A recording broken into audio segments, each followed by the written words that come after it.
run? Well, we run two business courses here, the BA and the MBA. Which course were you interested in? First, you have some time to look at questions 1 to 3.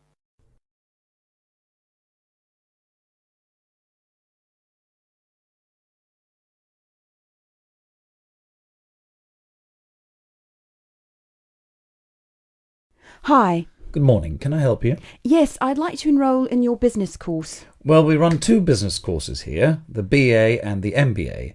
Which course were you interested in? I don't have a degree, so I won't be able to study the MBA. That's right. OK, if you'd like to give me some details, I'll complete an application form and someone from the business department will contact you directly. First, what's your name? Jane Kinsella. Kinsella. Could you spell that for me? It's Kinsella. OK, and how old are you, Jane? Well, my date of birth is the 4th of August 1982. Good, thanks.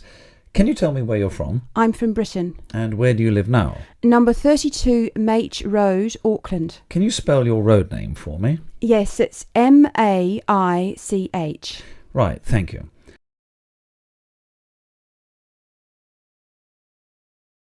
Before you hear the rest of the conversation, you have some time to look at questions 4 to 10.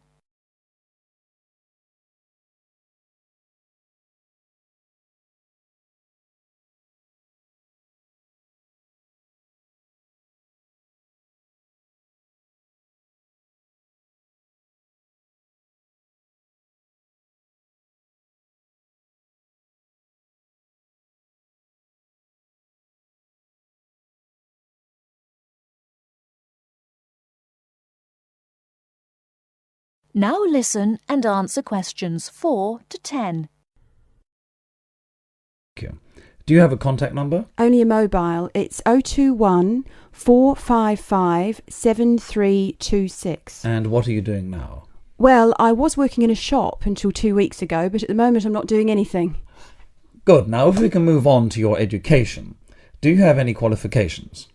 As I said, I don't have a degree, but I do have 4 A levels. I'll write that down. So your ideal choice is to study the BA in Business Studies, is that right? Yes, that's right. If I can't enrol in that course, I'll wait until the next intake. OK, so no second choice of study.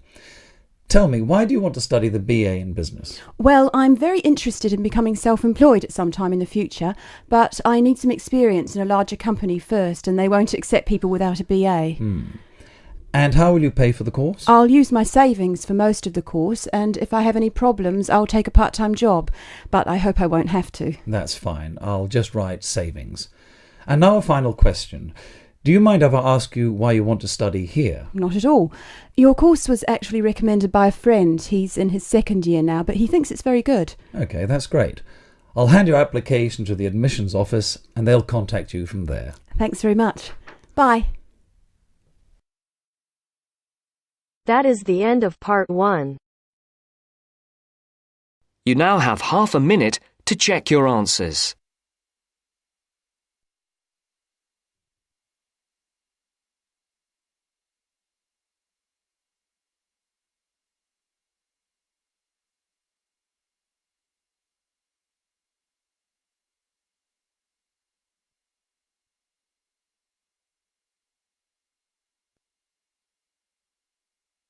Now turns to part 2. Part 2. She's going to talk to us today about the pleasures of running her own business. First, look at questions 11 to 14.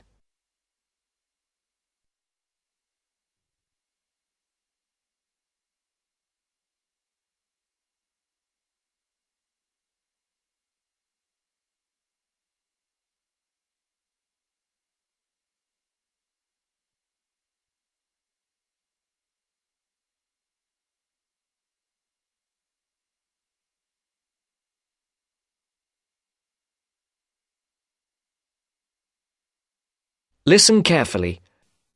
Good morning and welcome to this month's Small Business Club meeting. I'm very pleased to welcome Amy Lynn, who owns and runs a catering business in the local area. She's going to talk to us today about the pleasures of running her own business. Amy. Thank you very much. Now, I started my business 2 years ago, selling very high-quality ready-made meals using all organic ingredients sourced from the local area. And I have to say, it has been the happiest time of my life, with sales doing extremely well. I've had to work very hard, and this has meant a rather limited social life. But I really value the fact that I'm my own boss, and I can decide what I do, when I think I'm ready to try something new and creative, and when to continue with what I'm doing, and so forth. Now, I got the idea to produce these dishes when I was visiting a local supermarket, and I looked at what was on offer in the ready meals section. Lots of low-quality, unhealthy packs. And I thought, I could do so much better. I discussed it with friends. Some of them thought it was a great idea, and others thought there wouldn't be a big enough market for such expensive products. But I went ahead with my idea anyway. And as I say, it's been very successful. At the moment, I employ 2 people, one to help me with the actual preparation and cooking, and the other to work on the financial side, doing invoices and accounts and marketing. My business is expanding, but I'm not ready to employ anybody new just yet. At the moment, I'm negotiating with a local organic farmer who would like to sell my meals at his farm shop. We've already agreed that I will sell in his shop in the new year, but I just don't know how much. It probably won't be enormous. My sales in total at the moment are only about £7,000 a month, and at least for the next few months, I don't plan on increasing that. I think the thing which will make me take on new staff is if I just feel too exhausted and stop enjoying what I'm doing.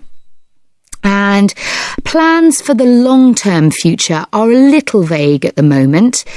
I've been thinking that in a couple of years' time, I'll start to sell on the internet. My sales will increase quite a bit. I won't advertise because that might mean I would expand so fast that I couldn't continue to use all organic ingredients, and I'm very anxious to go on doing that. But I think I'll need a bigger kitchen and packing area, otherwise we'll get very cramped. Before the broadcast continues, look at questions 15 to 20.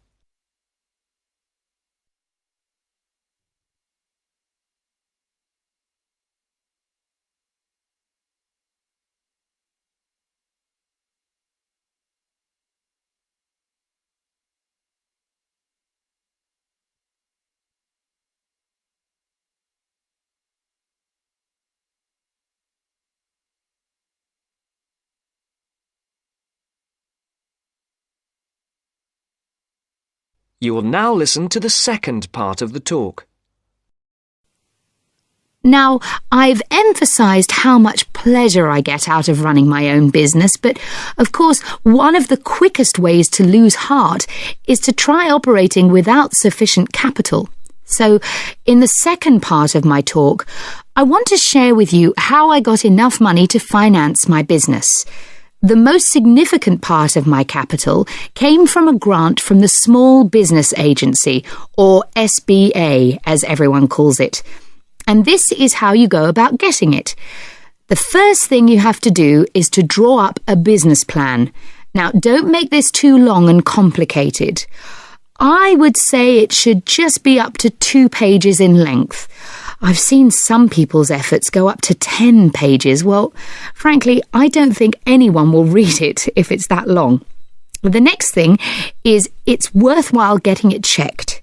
Now, don't rely on an accountant for this. Your best bet is to go to your bank and get them to look through it. Only if they're happy should you go ahead with your application. If all is well, then you should finalise your submission. Then your next step is to send it to the SBA. Now, they advise you not to do this by email, but by post. However, they say this situation might change in the near future.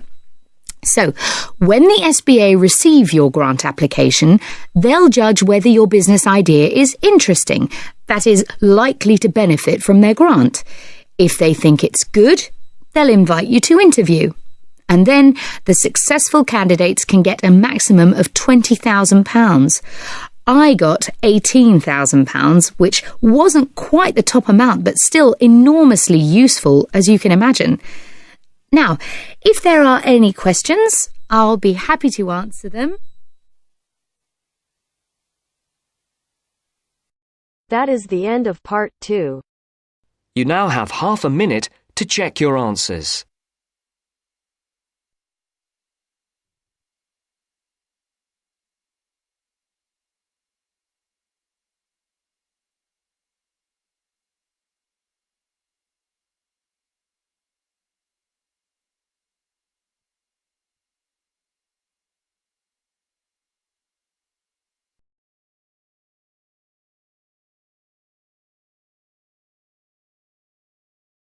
Now turns to part 3. Part 3. You will hear some students talking about their studies. First, you have some time to look at questions 21 to 24.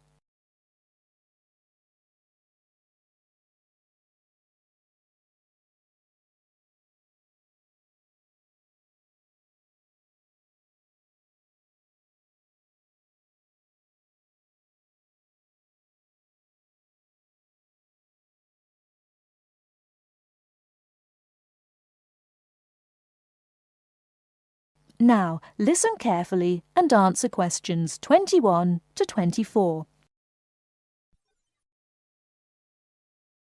It was packed. There simply aren't enough seats in Theatre 4. There were people on the stairs, people in the aisles.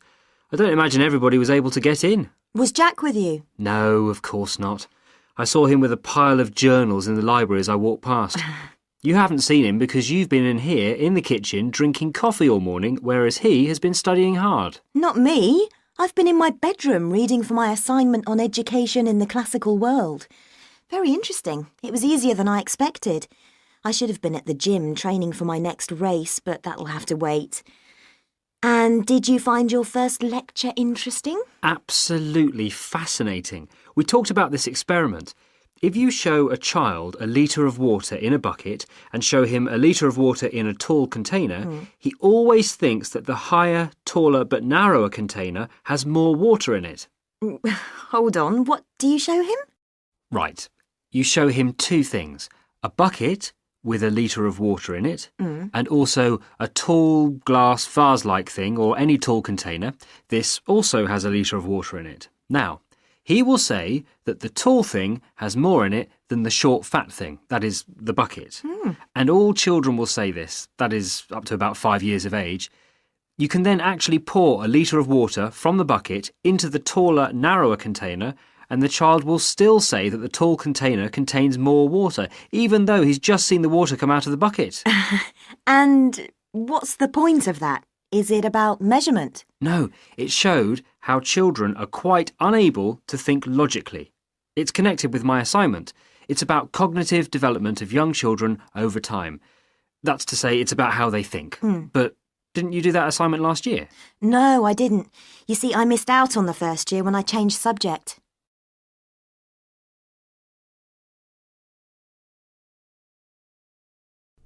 Before you hear the rest of the talk, you have some time to look at questions 25 to 30.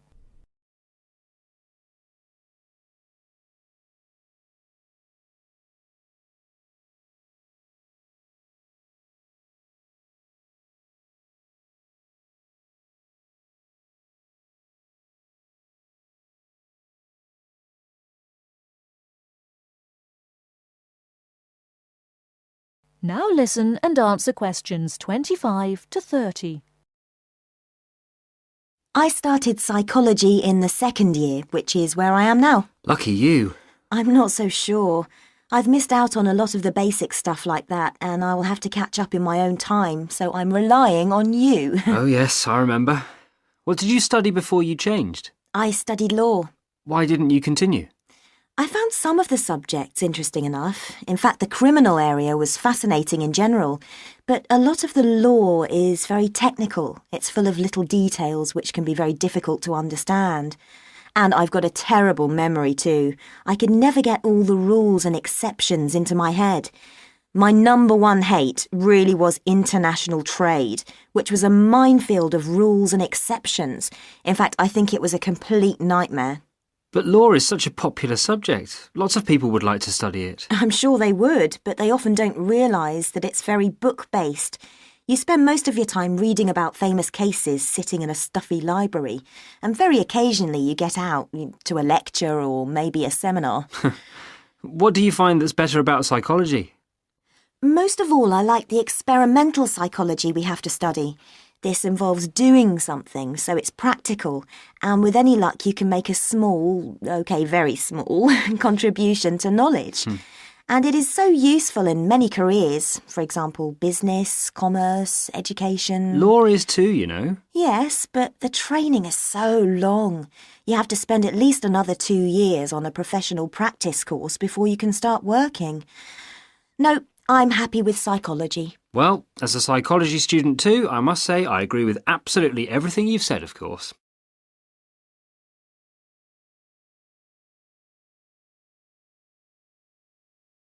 That is the end of part 3. You now have half a minute to check your answers.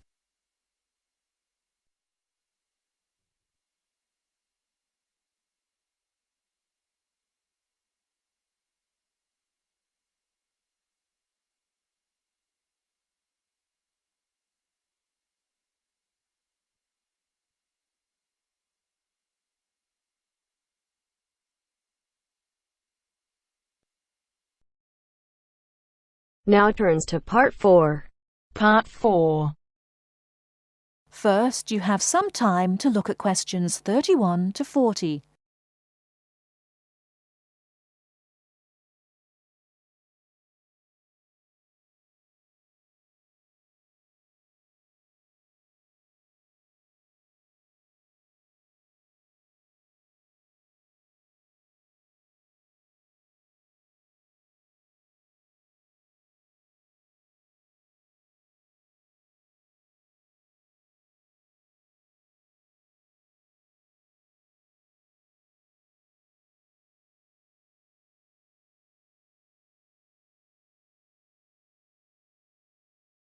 Now listen carefully and answer questions 31 to 40. River dance is an expression of modern Irish culture, but it is based on a culture which had its golden era from the 6th to the 9th century. Before that period, Irish culture was oral and based on a love of complicated stories and poetic styles. But in the 6th century, something wonderful happened. Writing was introduced by missionaries. From then on, the culture of Ireland began to develop in ways impossible before and had considerable influence in Northern Europe in the period up to the 9th century. With the invasions which began in the 9th century, this golden age collapsed and there never was any real recovery. There were no wealthy kings to sponsor the poets and scholars, so the tradition survived only in a form which the peasants liked. The love of story and song did not die, but no real attempt was made to find a distinctive Irish style until the end of the 19th century, when Irish nationalism began to influence writers, in English called Anglo-Irish literature. There are many famous writers from that period. There is also William Butler Yeats, George Bernard Shaw, and Samuel Beckett, all of whom have received the Nobel Prize for Literature. In all, Ireland has received the Nobel Literature Prize 4 times. When you consider we have only a population half the size of Beijing, you see how unusual that is. Now, let me talk about the music. The Irish love of music has succeeded in surviving the change from Irish, the native language, to the language of the invader, and has once more begun to blossom and become influential outside the country. Irish music was reduced to being the language of the country people and was dying out as people moved to the cities. Young city people did not want to listen to peasant music, although we were all told it was important. Some efforts were made to make it attractive to city people, but largely without success. More recently, this has begun to change, and since the 1980s has taken off. But modern Ireland has been looking for more than just a revival of traditional music. Many of the most famous popular singers in the world are Irish: U2, Enya, the Cranberries and many others. There are 10,000 people employed in Ireland in the music industry. Riverdance is an expression of that new interest in the old and that ability to understand the new.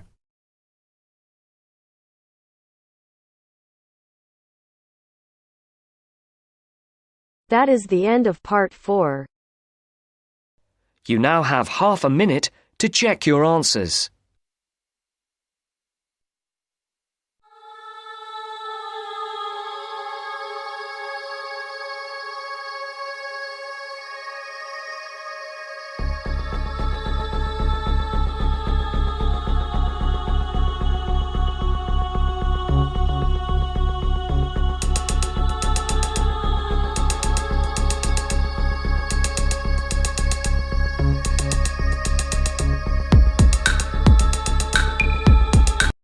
Hello everyone, welcome to Team Ielts Stream. I'm RP and you are watching the Ielts Listening Test channel.